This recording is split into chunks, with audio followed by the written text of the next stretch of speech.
Hi all, welcome back to screen life. இன்றைக்கி நம்ம super சாஃப்டான பரோட்டா வீட்டிலேயே ஈஸியாக எப்படி செய்யலாம்னு பார்க்கலாம் வாங்க. அதுக்கு இந்த கப்பில் நான் 4 கப்பு மைதா மாவு எடுத்திருக்கேன். தேவையான அளவு உப்பு, ஒரு கரண்டி ஹீட்டான ஆயில், நல்லா கொதிக்கிற ஆயில் போட்டுக்கலாம். இப்போ இதை நல்லா மிக்ஸ் பண்ணி விட்டுட்டு ஹாட் வாட்டர், ரொம்ப கொதிக்கக்கூடாது, கொதிக்கிற ஸ்டேஜில் வச்சு ஆஃப் பண்ணிடுங்க. ஏன்னா ரொம்ப கொதித்த வாட்டர் ஊற்றினீங்கன்னா மாவு சாப்பிடும்போது ஒரு மாதிரி ரொம்ப மாவு வெந்த ஸ்மெல் அடிக்கும். அதனால் ஹாட்டான வாட்டர், ரொம்ப கொதிக்கிற வாட்டர் கிடையாது, ஆட் பண்ணிவிட்டு ஃபஸ்ட்டு ஃபோர்க்கில் நல்லா கலந்து விட்டுருங்க. கையில் பொறுக்கக்கூடிய சூடு இல்லை, அதனால் நம்ம ஃபோர்க்கில் நல்லா மிக்ஸ் பண்ணிவிட்டு அதுக்கப்புறம் கையில் நல்லா மாவு பிசைஞ்சு எடுத்துக்கலாம்.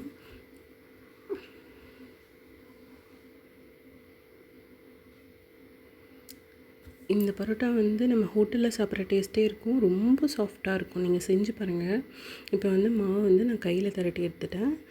இப்போது எவ்வளோ சாஃப்டாக இருக்குதுன்னு பாருங்கள். தொட்டால் நம்மளுக்கு அந்த மாவு சாஃப்டாக இருக்கிறது நல்லாவே தெரியும். குழி விழுவும், திருப்பி அந்த குழி மறையிற அளவுக்கு அவ்வளோ சாஃப்டாக இருந்தது. இப்போ இந்த மாவு மேலே ஒரு 2 டீஸ்பூன் ஆயில் எடுத்து நான் அப்படியே பிரட்டி விட்டுக்கிறேன். ஏன்னா மாவு காயக்கூடாதுங்கிறதுக்காக. இல்லைன்னா நீங்கள் ஈர துணி ஏதாவது இருந்ததுன்னா பாத்திரத்து மேலே மூடி வச்சிடலாம். இப்போ நான் ஆயில் விட்டுட்டு லிட் போட்டு இதை க்ளோஸ் பண்ணி 2 to 3 ஹார்ஸ் நான் அப்படியே ஊற வைக்க போகிறேன். மாவு ஊறட்டும். இப்போ 3 ஹார்ஸ் ஆகிடுச்சு. அவ்வளோ சாஃப்டாக இருந்தது.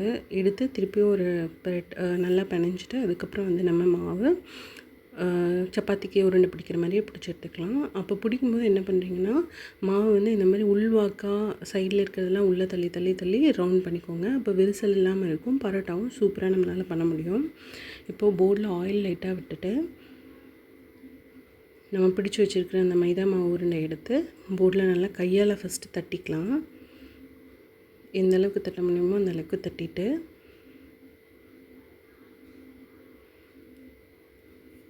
சப்பாத்தி கட்டை வச்சு தேய்ச்சிருங்க. ஷேப் முக்கியம் இல்லை. ஸோ இப்போ கத்தி வச்சு நான் எண்ட் டு எண்ட் கோடு போட்டுக்கிறேன். அதாவது ஃபஸ்ட்டும் லாஸ்ட்டும் நீங்கள் கட் பண்ணக்கூடாது. சென்டரில் பீஸ் மாதிரி போட்டுக்கோங்க. போட்டுட்டு அந்த பீஸ் அப்படியே எடுத்து மாவு கொஞ்சம் இழுத்துக்கோங்க. ஏன்னா கொஞ்சம் ஒரு சில இடத்துல மொத்தமாக இருக்கும், அதனால் லைட்டாக இழுத்துட்டு இப்போ சென்டர் பார்ட் அப்படியே வச்சுட்டு அதை இப்போ முறுக்கு பிள்ளைகிற மாதிரி ஒரு சுற்றிடலாம். இருக்கிற மாவு ஃபுல்லாக அந்த மாதிரி சுற்றிக்கலாம். இந்த லாஸ்ட் பீஸை அடியில் வச்சுட்டு கையால் ப்ரெஸ் பண்ணிக்கிறேன். இப்போ இதே மாதிரி நான் சொன்ன அளவில் 5 பரோட்டா பீஸ் வந்திருக்கு. அதே மாதிரி ரெடி பண்ணிக்கிறேன். இப்போ மாவை சப்பாத்தி கட்டையில் வச்சு பரோட்டாவுக்கு ஷேப் பண்ணிடலாம்.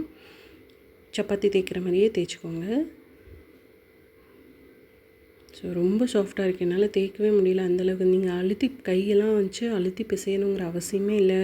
பெயின் இல்லை, ஆயில் இதில் கண்டிப்பாக ரொம்ப ரொம்ப ரொம்ப கம்மியாக தான் யூஸ் ஆகும். இப்போ தவா அடுப்பில் வச்சுட்டு 1 ஸ்பூன் ஆயில் விட்டுட்டு நான் பரோட்டாவை போட்டுட்டேன். ஃபஸ்ட்டு ஒரு பக்கம் வேகட்டும். ஆயில் ரொம்ப கம்மியாக பிடிக்குது, அதே சமயத்தில் ரொம்ப சாஃப்டாக இருக்குது. இது அன்ஹெல்தி தான், பட் கடையில் வாங்குகிற அளவுக்கு அன்ஹெல்தி இல்லை. ஏதாவது மாதத்தில் ஒரு தடவை சாப்பிட்றது ஓகே தான். பார்த்திங்கன்னா தெரியும், அந்த லேயர், அதுக்கப்புறம் அந்த கலர், டெக்ஸ்சர் எல்லாமே அதே மாதிரி தான் வந்திருக்கு. இதே மாதிரி நான் 5 போட்டு எடுத்துக்கிறேன். பாருங்கள் எவ்வளோ சூப்பராக வந்திருக்குன்னு. நீங்கள் வீட்டில் கண்டிப்பாக ட்ரை பண்ணி பாருங்கள்.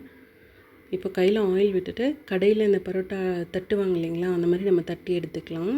சைடாக வச்சுட்டு சூடு பொறுக்க முடியாது. என்னாலே இந்த தட்டும்போது அவ்வளோ சூடாக இருந்தது. பார்த்திங்கன்னா தெரியும், ரொம்ப சாஃப்டாக இருந்தது. உங்களுக்கு காமிக்கிறேன் பாருங்கள், ரொம்ப சாஃப்டாக இருந்தது. ஸோ சூப்பரான பரோட்டா ரெடி. கடையில் வாங்காமையே நீங்களும் வீட்டில் செஞ்சு பாருங்கள். தேங்க்ஸ் ஃபார் வாட்சிங்.